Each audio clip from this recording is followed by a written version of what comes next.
Сәлеметсіздер ме оқушылар? Біздер кеңістік пен уақыт бөлімі бойынша Оралхан Бөкейдің Атаукере повесімен танысуды жалғастырамыз. Бүгінгі сабағымыздың тақырыбы Атаукере повесі оралу бөлімі. Сабағымыздың мақсатына сәйкес сіздің меңгеретініңіз шығарма идеясы мен көркемдегіш құралдардың байланысын талдау. Алдымен сіздерге оралу бөлімінің мазмұны бойынша сұрақтар қойғым келеді. Өз жауаптарыңызды ұсынуды сұраймын. Бірінші сұрақ. Бөлім неге оралу деп аталған? Рахмет. Екінші сұрақ. Ерік тағанды үйіне қандай мақсатпен алып келді? Жақсы. Үшінші сұрақ. Тағанның сырт келбеті айнаға неге ұнамады? Рахмет. Төртінші сұрақ. Еріктің анасы тағанды қалай қарсы алды? Тамаша, сіздердің жауаптарыңызға қарап, бөлімнің мазмұнын толықтай меңгергеніңізді байқауға болады. Оқушылар, ендігі кезекте сабақ мақсатына бағытталған тапсырмалар орындаймыз. Бірінші тапсырма. Берілген үзінділердегі автордың идеясын анықтаңыз. Тапсырманы орындау барысында төмендегі дескрипторларды басшылыққа аласыздар. Алдымен үзіндіні мұқият оқисыздар, автордың идеясын анықтайсыздар. Ендеше бірінші үзіндіге назар аударайық. Ерік өзімен бірге тағанды ерте келді. Ащы суға тәуелді болып қалған тағанды енді ашсам алақанымда, жұмсам жұдырығымда ұстаймын деген қара ниетін жүзеге асырмақ. Оқушылар, осы үзіндідегі автордың идеясы қандай?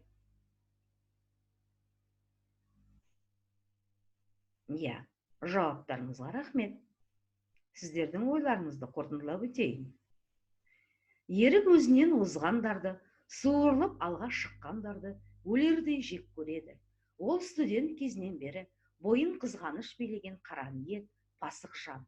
Бір кезде өзінен тым биікте тұрған, ғылым мен білімде қатарластарына дес бермеген аспирант кластасы тағанның араққа жеңіліп, алқа шатанып, бір жұтым сыра үшін мұның құлы болуға дайын екендігін көргенде, төбесі көкке жеткендей қуануы да сондықтан.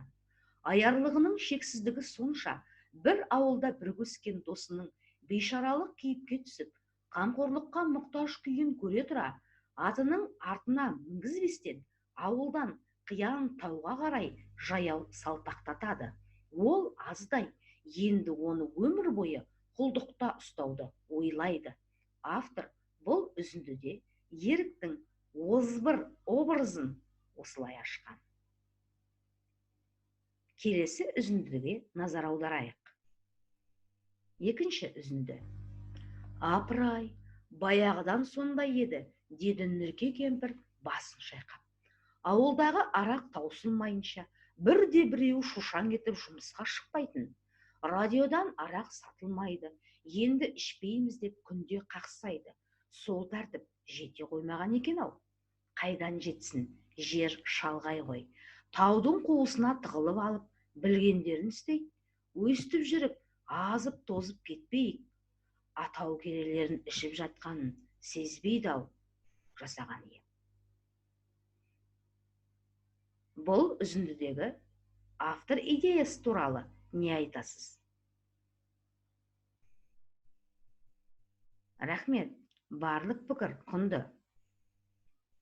Атау кере адамның өлер алдында, яки ақтық демі таусыларда ғана ұрттайтын сусыны. Бұл үзіндіде автор қоғамдағы тамырдан ажырау, ата салттан безіну, тамырсыздық, тексіздік сияқты этикалық, моральдық қағидалардың осы ащы судың кесірінен туындап жатқанын айтқысы келген. Үшінші үзіндіге назар аударайық. Еркек адам есіктен еңселі кірер болар. Ұрыттей жан-жағыңа жалтақтап жанарыңды түсірме, ұлым. Ерді кебенек ішінен таны деген. Ханның сарайына кірсең де, қадіріңді қашырмай, кеудеңді жоғары ұста.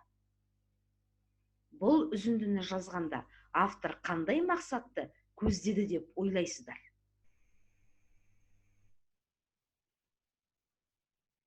Жауаптарыңызға рахмет. Үшінші үзіндіде автор қоғам алға тартқан қиындықтарға төтеп бере алмай, морд сынған кейіпкерге қолдау көрсетеді. Алматыда 5 жыл қатар оқыған, аспирантураны тауысқан, ешкім жауырынын жерге тегізіп көрмеген жігіттің сұлтаны таған еді. Ішімдік үшін қу құлқынның қамымен айдаладағы еріктің ауылына құл болуға мойынсұнып, ілбіп басып келген тағанға ешқашан еңсесін түсірмей, қиындықты жеңе білу керектігін айтып, өзіне деген сенімін туғызады. Шығармада автор өз идеясын жеткізуде көркемдегіш құралдарды тамаша қолдана білген. Солардың бірі ирония. Оқушылар, ирония туралы білетіндеріңізді ортаға салайықшы. Иә, дұрыс айтасыздар. Ирония дегеніміз адамға, зат пен құбылысқа сырттай жақсы баға берсе де, ішкі мағынасы қарсы келіп, келекеге айналдыратын құбылтудың бір түрі. Ендеше, келесі орындалатын тапсырмамыз осы бағытта болады. Екінші тапсырма. Шығармадан еріктің сөзінде кездесетін иронияны тауып, оны автор идеясымен байланыстырыңыз. Дескриптор. Шығармадағы еріктің сөзінен иронияны табасыздар. Иронияны автор идеясымен байланыстырып, мәнін ашасыздар.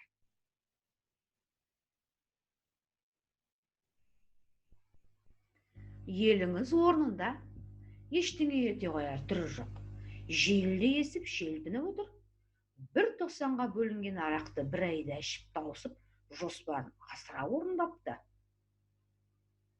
Бұл сөзді ерік не мақсатпен айтты? Я, рахмет. Ерік бұл сөзі арқылы жұмыс жасағысы келмейтін халықтың жалқаулығы мен ащы суға бейімдігін әшкерелеп мысқылдап тұр.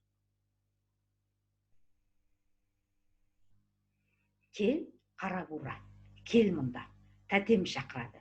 Асылдың сынық едің ғой, нұр дидарыңды жарқыратшы, деді ерік саңқылдай. Бұл сөзден еріктің қандай пиғылын байқадыңыздар? Рахмет.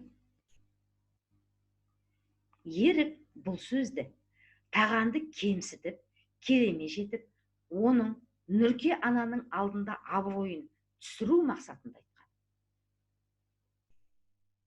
Сонымен оқушылар, шығармада қандай мәселе туралы сөз болады? Шығармада жеңіліс пен жеңіс, түңілу мен үміт, қиянат пен қайырым, аярлық пен адамдық, марғаулық пен махаббат арасындағы тартысты күрес керемет баяндалған. Сонымен қатар, ұлт тағдыры мен келешегі туралы да кесек-кесек идеялар көрініс табады. Шығармадағы көтерілген мәселелерді саралау мақсатында сіздерге өздік жұмыс ұсынамын. Шығармада Нұрке әже маскүнемдікті ғасыр дерті деп таниды. Сіз қазіргі заманның дерті деп нені айтар едіңіз? Өз ойларыңызбен бөлісулеріңізді сұраймын. Сіздерден құнды пікірлер күтетін боламын. Достар, бүгінгі сабақтағы іс-әрекеттеріңізді аралдар әдісі арқылы бағалауды ұсынамын. Сабақта сіз үшін жаңалық болған мәліметті білім аралына, сізге ұнаған мәліметті қуаныш аралына, ал сізді ойландырған мәліметті көңілсіздік аралына жазыңыз. Сонымен оқушылар, біздер бүгінгі сабағымызда шығарма үзінділеріндегі автор идеясын анықтап, оның көркемдегіш құралдармен байланысын талдадық. Бүгінгі сабағымыздан әркім өзіне дұрыс бағыт беретіндей ой түйді деген сеніммен сабағымызды аяқтаймыз. Назарларыңызға рахмет, сау болыңыздар.